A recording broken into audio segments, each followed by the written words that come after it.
Hi friends, welcome back to iDream media. ఈరోజు మనతో ఉన్నారు సర్టిఫైడ్ ఫైనాన్షియల్ ప్లానర్ అయిన మాధవిరెడ్డి గారు. మ్యామ్తో మాట్లాడదాం. Hi ma'am. హలో అండి. మ్యూచువల్ ఫండ్స్ అనగానే ఆల్రెడీ ఇన్వెస్ట్ చేస్తున్న వాళ్ళకున్న ఒక అన్సాల్వ్డ్ డౌట్ అని చెప్పొచ్చు. ఎస్ఐపిలో పెట్టమంటారా, నా దగ్గర పెద్ద మొత్తంలో అమౌంట్ ఉంది, ఒకేసారి పెట్టేయమంటారా? లంప్సమ్ వర్సెస్ ఎస్ఐపి, ఈ కన్ఫ్యూజన్కి ఒక ఆన్సర్ కావాలి మేడం. డెఫినెట్లీ అందరు మా క్లయింట్స్ కూడా ఇవే క్వశ్చన్స్ అడుగుతారు. మేడం 10,000 10,000 20,000 పర్ మంత్ పెట్టుకుంటూ వెళ్దామా, లేదు ఒకేసారి ₹1,00,000 2,00,000 పెట్టేస్తే మంచిదా?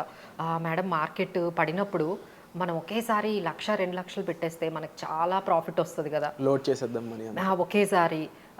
తర్వాత ఇలాంటివి చాలా ఉంటాయండి. మార్కెట్స్ ఎలా ఉంటాయి, ఎలా నెక్స్ట్ ఉండబోతున్నాయి అనేది ప్రిడిక్ట్ చేయలేం. కాబట్టి it's always better go with ఎస్ఐపిలోని మనము పెట్టుకుంటూ వెళ్తే మంచిదండి. సో లేదు మా దగ్గర ఒక లంసమ్ అమౌంట్ ఉందంటే there is one more strategy అంటాం, దాన్ని ఎస్టీపీ అంటాం, అంటే సిస్టమాటిక్ ట్రాన్స్ఫర్ ప్లాన్. ఓకే, ఇది సిస్టమాటిక్ ట్రాన్స్ఫర్ ప్లాన్ అంటే ఇప్పుడు మీ దగ్గర ఒక 5,00,000 ఉంది, దాన్ని ఐడిల్గా ఉంచడం ఇష్టం లేదు, దాన్ని ఇన్వెస్ట్ చేసేద్దామని అనుకుంటున్నారు. కానీ మీరు నా దగ్గరకు వచ్చారు, మేడం 5 lakhs ఉన్నాయి, ఇన్వెస్ట్ చేయించండి అని.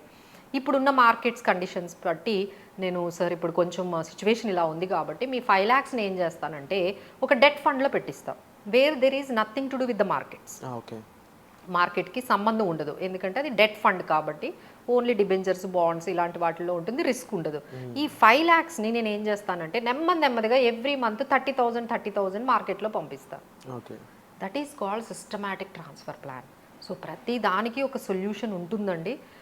So but you need to approach right strategies and right advise మీరు చేసినట్లయితే మీకు ప్రతి దానికి ఏ టైంలో పెట్టాలి, ఎలా పెట్టాలి, ఎస్ఐపి మంచిదా, ఇవన్నిటికీ కూడా every one has its own situation అండి. మీ సిచ్యువేషన్ బట్టి కూడా నేను సజెస్ట్ చేయాల్సి వస్తుంది. సార్ ఇలా పెట్టండి, ఇలా పెట్టండి. మీ రిస్క్ టేకింగ్ ఎబిలిటీ అనుకోండి, even I may suggest that sir ఇప్పుడు మార్కెట్ ఆల్మోస్ట్ 26,000 నుంచి 24,000 వరకు మనకు వచ్చింది కాబట్టి సో మీరు డైరెక్ట్గా మనం కొంత అమౌంట్ ఇప్పుడు పెట్టేద్దాము, లేదు అంటే ఆ 5,000నే 2 partsలో పెట్టించవచ్చు. సో ఇట్స్ ఆల్ డిపెండ్స్ అండి, మీకున్న రిస్క్ టేకింగ్ ఎబిలిటీ, మీకున్న టైం హారిజన్, ఇలాంటివి చాలా స్ట్రాటజీస్ మా దగ్గర ఉంటాయి. So basing on your current situation మేము డెసిషన్ తీసుకుంటాం.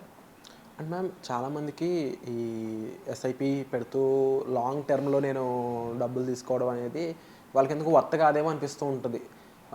ఇంకొంతమందికి ఎస్ఐపిలో కాంపౌండింగ్ అనే వాల్యూ అర్థం కాక వాళ్ళు ఏమంటారంటే ఎప్పుడో వచ్చేదానికి నాకెందుకు, ఇప్పుడు వచ్చేది ఏమైనా ఉందా, నాకు రెగ్యులర్గా ఇన్కమ్ కావాలి బట్ నేను అంత లాంగ్ టర్మ్లో పెట్టలేను అనేవాళ్ళు.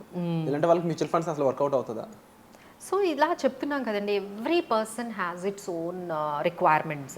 ఇప్పుడు ఆయనకి రెగ్యులర్ ఇన్కమ్ కావాలి అంటే ఒక 20,000 30,000 ఆయన దగ్గర ఒక లంసమ్ ఉందనుకోండి, డెఫినెట్లీ గుడ్ అండి. బట్ దానికి ఒక ఆప్షన్ ఉంది, దాన్ని ఎస్డబ్ల్యూపి అంటాం, సిస్టమాటిక్ విత్డ్రాల్ ప్లాన్ అంటాం అండి.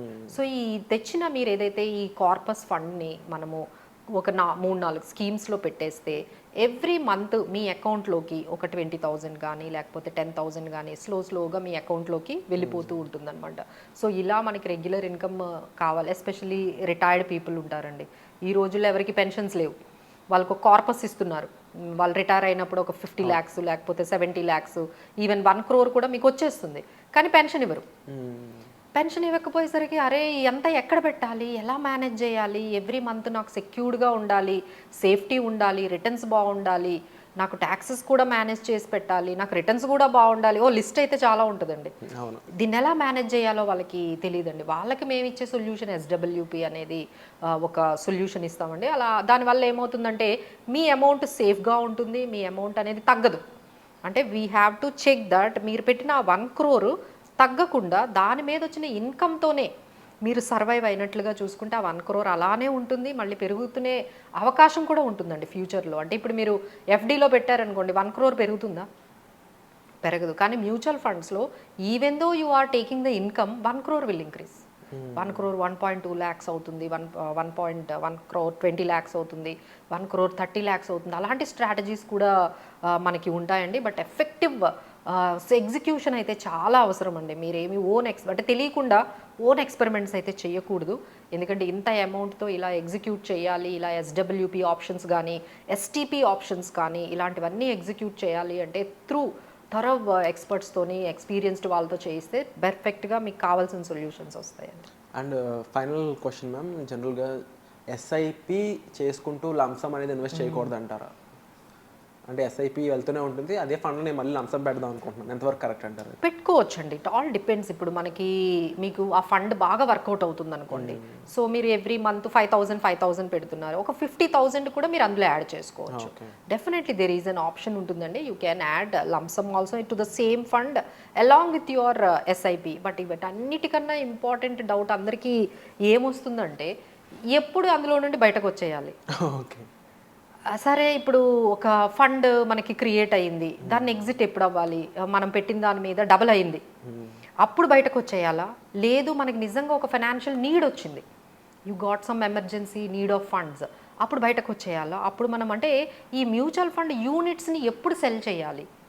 అండ్ ఇంకో డౌట్ ఉంది మ్యామ్ ఇందులో, లాజికల్ డౌట్ ఏంటి అంటే, మ్యూచువల్ ఫండ్లో నేను రీడీమ్ చేసుకుందాం అనుకుంటున్నాను, ఎమర్జెన్సీగా సిచ్యువేషన్ అయితే రాదు కదా, 3 days అయినండి, 3 daysలో వచ్చేస్తుంది.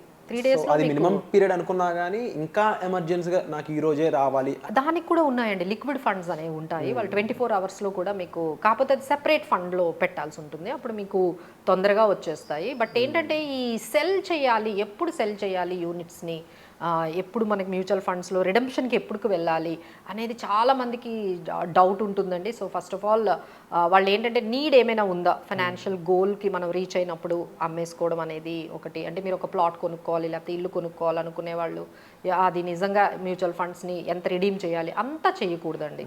యూ నీడ్ నాట్ కంప్లీట్లీ దాన్ని జీరో చేసేస్తున్నారు చాలామంది.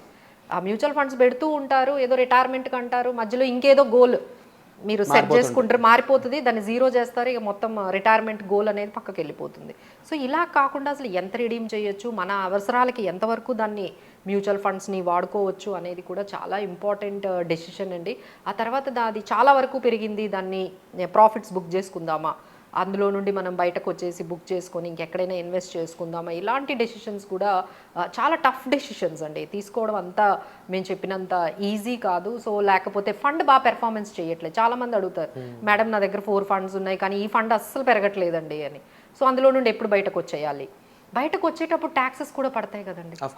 సో ఆ ట్యాక్స్ ఇంప్లికేషన్ కూడా మీరు ఒకసారి క్యాలిక్యులేట్ చేసుకోండి. సో దాని మీద మీకు long term capital gain tax అనేది 12.5% ఉంటుంది. సో ఈ ఇంప్లికేషన్స్ అన్నీ తర్వాత ఇంకా మీరు ముందే వచ్చేసారనుకోండి, ఎగ్జిట్ లోడ్స్ ఉంటాయి. సో ఇలాంటి ట్యాక్స్ ప్లానింగ్స్ ఇవన్నీ కూడా మనం ఇంప్లికేషన్స్ ఇవన్నీ చూసుకొని ఒకరి ద్వారా మనం ఈ డెసిషన్ తీసుకునే ముందు ఒకరి దగ్గర కూర్చొని మనకున్న సిచ్యువేషన్ అంతా ఎక్స్ప్లెయిన్ చేసి అప్పుడు డెసిషన్ తీసుకుంటే పర్ఫెక్ట్ ఉంటుంది. బయట సిచ్యువేషన్ కోసం ఇచ్చిన ఇన్ఫర్మేషన్ అంతా కూడా వండర్ఫుల్గా ఉంది. తప్పకుండా ఇలా మీ సిచ్యువేషన్స్లో ఉన్న వాళ్ళు, ఇలా కన్ఫ్యూషన్గా ఉన్న వాళ్ళందరూ కూడా మీకు ఒక క్లారిటీ కావాలి, ఒక ఫైనాన్షియల్ ఎక్స్పర్ట్ ఉంటే మీకు లైఫ్ బెటర్గా మారే ఛాన్సెస్ ఉన్నాయని చెప్పేసి ఎంతోమంది జర్నల్స్ రాయడం జరుగుతుంది, రియల్ లైఫ్లో చూడడం కూడా జరుగుతుంది. సో మీరు ఆ స్టెప్ తీసుకోవడానికి రెడీగా ఉన్నట్లయితే వెంటనే డిస్ప్లే అవుతున్న నెంబర్స్ కాల్ చేసి ఇమీడియట్గా మాధురెడ్డి గారిని పర్సనల్గా మీరు కన్సల్ట్ చేయొచ్చు. మీ యొక్క ఫైనాన్షియల్ సిచ్యువేషన్స్ని ఎక్స్ప్లెయిన్ చేసి దాని నుంచి మీరు ఎటువంటి రైట్ సొల్యూషన్ తీసుకోవాలనుకున్నారో తీసుకోవచ్చు. So thank you so much for the information.